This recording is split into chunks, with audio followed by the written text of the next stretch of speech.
CET को भूलने की गलती मत करना। सीईटी को अगर आप राजस्थान में नौकरी करना चाहते हो, चाहे कोई सी भी नौकरी हो, अगर राजस्थान की प्रिपरेशन करो, आप सपना है आपका कि राजस्थान में जॉब लगे, तो सीईटी एक उसकी ऐसे मान लो कि वो की है। जैसे पहले किसी किले की नहीं होती, ठीक है, कि फलाने किले की कौन सी चाबी है, रणथंभौर किले की कौन सी चाबी है, तो वो चाबी है एक तरीके से सीईटी की। आप मेरे खुद अपने बारे में बताऊं कि मेरे पिछली बार जो सीईटी दी थी, मेरे कम से कम भी नहीं तो 10 से 15 जानकार ऐसे हैं, 10 से 15 दोस्त ऐसे हैं कि जो सीईटी का फॉर्म नहीं भरे थे या सीईटी की तैयारी नहीं की थी, वो आज तक रोते हैं। वो ऐसे बोलते हैं कि ज़िंदगी में पहली बार इतनी बड़ी गलती हुई है हमसे, जो हमने सीईटी का फॉर्म नहीं भरा या सीईटी की तैयारी नहीं की। साथियों, आपको पता है अभी जैसे जूनियर अकाउंटेंट की एग्ज़ाम लगी थी या जो जो भी एग्ज़ाम है उसमें 15 गुना लिए थे, तो आधा कंपटीशन तो ऐसे ही कम हो गया उसमें सीईटी की वजह से, और लोगों को पता नहीं था सीईटी का।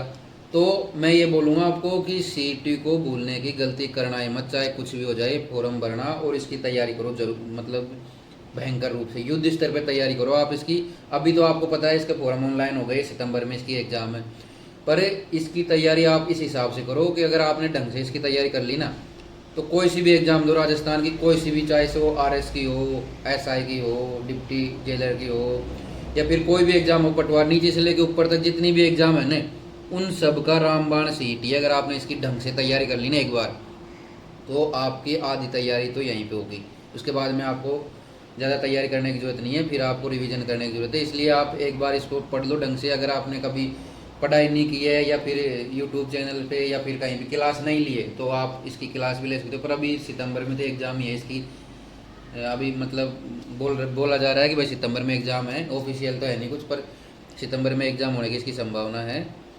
तो आप इसको ढंग से पढ़ो, ढंग से तैयारी करो और पूरी ताकत लगा दो आप, क्योंकि इतना टाइम नहीं है अभी आपके पास में। पूरी ताकत लगा दो और इसकी पढ़ाई में आप जुट जाओ। ये भी अभी आपको पता है इसमें नेगेटिव मार्किंग कर दी, नेगेटिव मार्किंग भी है और पांचवा ऑप्शन भी इसमें कर दिया अभी आलोक राज ने जो ट्वीट किया था, बोर्ड के अध्यक्ष साहब है उन्होंने। तो इस हिसाब से ये 40% लाना बहुत मुश्किल हो जाएगा इसमें। 40% लाना पहले तो आसान था कि भाई कोई भी ले आएगा, बिना पढ़े भी ले आएगी, लेकिन अभी ये बहुत टफ हो गया एग्ज़ाम, बहुत टफ ज़्यादा। तो इसलिए मैं बोलता हूँ इसकी तैयारी सीरियस होकर करो। और फॉर्म तो सब लोग लगाना, चाहे से आप तैयारी कर रहे हो या किसी, मतलब मान लो जैसे सेंटर की भी तैयारी कर रहे हैं कोई भाई, आरपीएफ की भी कर रहा है, एसएससी की भी कर रहा है, तो आप फॉर्म तो इसका लगाना ही लगाना, क्योंकि पैसे तो एक बार ही लगते हैं राजस्थान में, वन टाइम रजिस्ट्रेशन आपको पता है। तो फॉर्म ज़रूर से ज़रूर इसका आप भरना ही, कुछ भी हो जाए।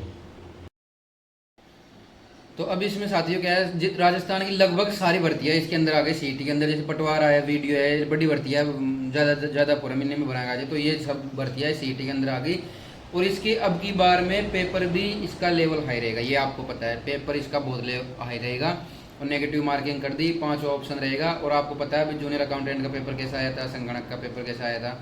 तो इस बार ये गलती तो करना है मत कि भाई पेपर आसान आएगा, पहले जैसा आएगा, बिना पढ़े सिलेक्शन हो जाएगा। अभी पहले आपको पता है वीडियो प्री थी, वीडियो मेंस थी, ये अभी आपको प्री देने की जरूरत नहीं है, ये सीईटी में आ जाएगी। लेकिन इसकी आपको तैयारी करनी पड़ेगी और ये 30-45 दिन आपके पास में, इसको अच्छे से जो यूटिलाइज कर देगा वो इसमें पास हो जाएगा। और इसमें पास होने का मतलब है 1 साल तक आप एग्जाम में बैठोगे। अगर इसमें आप पास नहीं हुए तो फिर 1 साल तक, जैसे पिछली बार फ्री बैठे थे, ठाले बैठे थे, कुछ काम नहीं था क्योंकि एग्जाम ही नहीं थी, सारी सीईटी के अंदर थी। मेरे दोस्त ऐसे हैं जो बहुत रोते थे इसको कि भाई ज़िंदगी की सबसे बड़ी गलतियों में से एक गलती ये है सीईटी के एग्ज़ाम नहीं देना, पिछली बार आपने देखा भी होगा। तो आप इसकी तैयारी करो। मैं तो ऐसे बोलता हूँ कि ज़्यादा से ज़्यादा अभी टेस्ट सीरीज दो, टेस्ट दो और रिवीजन करो बस, ज़्यादा से ज़्यादा, क्योंकि अभी आपको कोचिंग करने का या क्लास लेने का इतना टाइम तो है नहीं। जो पढ़ा हुआ है उसी को रिवाइज करो, बार बार रिवीजन करो और बार बार इसका टेस्ट दो, जितना हो सकता है टेस्ट दो।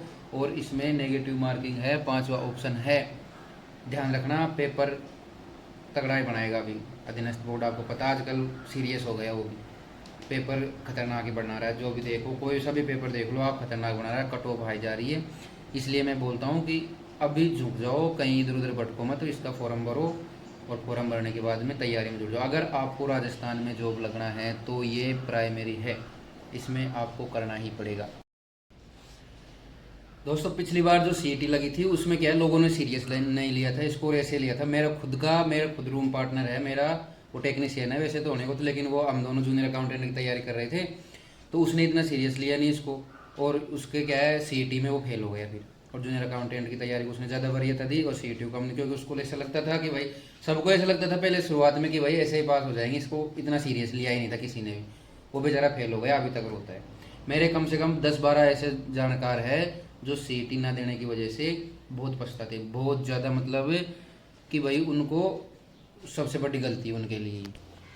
कुछ साथी ऐसे भी है जो जैसे आरपीएससी की तैयारी कर रहे हैं, जैसे राजस्थान एसआई की तैयारी कर रहे हैं, आरएस की तैयारी कर रहे हैं, तो वो क्या सोचे थे पिछली बार भी कि भाई हम तो आरपीएससी की तैयारी करेंगे, अधीनस्थ बोर्ड की तैयारी नहीं करेंगे, तो क्यों फॉर्म भरे।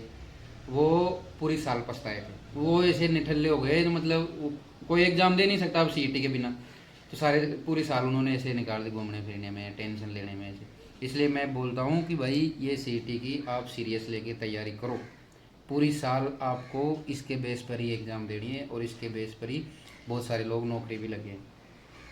आपका आधा से ज़्यादा कंपटीशन तो ये सीईटी पास होने से ही ख़त्म हो जाएगा, ये ध्यान रखना आप। लेकिन इसको अब की बार इतना कॉम्पिटेटिव बना दिया गया है कि आप इसकी सीरियस होकर तैयारी करोगे तभी इसमें आपको रिजल्ट मिलेंगे, तभी आप इसमें पास होंगे और तभी आप एग्ज़ाम में बैठ पाओगे। तो दोस्तों, ये वीडियो बनाने का एक ही मकसद है कि भाई आप इसको सीरियस लो और इसको हल्के में मत लो और अच्छी तरीके से पढ़ाई करो। टेस्ट सीरीज तो ज़्यादा रिवीजन करो इसका और इसको सीरियस लेके पढ़ो। तो दोस्तों, अभी के लिए ये, और कुछ रहेगा तो अपन बाद में बात करेंगे। जय हिंद, जय भारत।